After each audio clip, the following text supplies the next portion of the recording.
midowga Africa Union AU waa urur goboleed ay ku midaysan yihiin dalalka Afrika waana mid loo aasaasay si kor loogu qaado midnimada horumarka iyo iskaashiga qaaradda.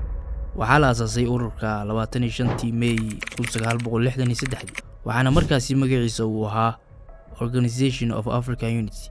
ujeedooyinka loo sameeyay markaas waxaa ka mid ahaa in laga shaqeeyo sidii ay xorriyad u heli lahaayeen dalalka Afrika ee weli gumaysiga ku jiray. ururka midowga Afrika waxaa lagu aasaasay Addis Ababa waxaana xaruntiisa laga dhigay isla magaaladan. ilaa 32 dal ayaana lagu aasaasay oo markaas madax banaani haysteen. Soomaaliya waxay ahayd mid ka mid ah 32 dal ee lagu aasaasay ururka. Aadan Cabdulle Cusmaan Aadan Cadde oo ahaa madaxweynihii ugu horeeyay ee dalka ayaana saxiixay heshiiska lagu aasaasay ururka.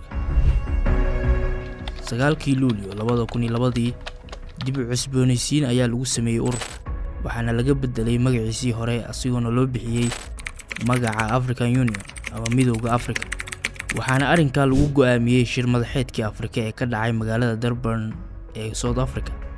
sanadkaasna ujeedooyinka ururka waxaa laga dhigay inuu ka shaqeeyo midnimada iyo wadajirka qaaradda, ilaalinta madax banaanida dalalka xubnaha ka ah, difaacidda danaha Afrika ee caalamka, xoojinta nabadda iyo amniga, ilaalinta dimuqraadiyadda iyo xuquuqda aadanaha, horumarinta dhaqaalaha, bulshada iyo sayniska, kor u qaadidda caafimaadka iyo iskaashiga caalamiga. midowga Afrika wuxuu leeyahay hay'ado kala duwan sida golaha hogaamiyaasha oo ka kooban madaxda dalalka xubnaha ka ah midowga Afrika, waana golaha go'aamiya siyaasadaha waaweyn.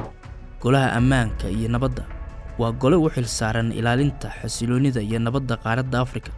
baarlamaanka Afrika waa golaha sharci dejinta wuxuuna matalaa shucuubta Afrika.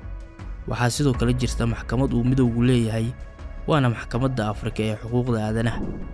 ururka AU wuxuu ka kooban yahay 55 dal oo ah dhammaan wadamada Afrika oo ay ku jirto Western Sahara oo ah dhul lagu muransan yahay oo ay Morocco sheegato.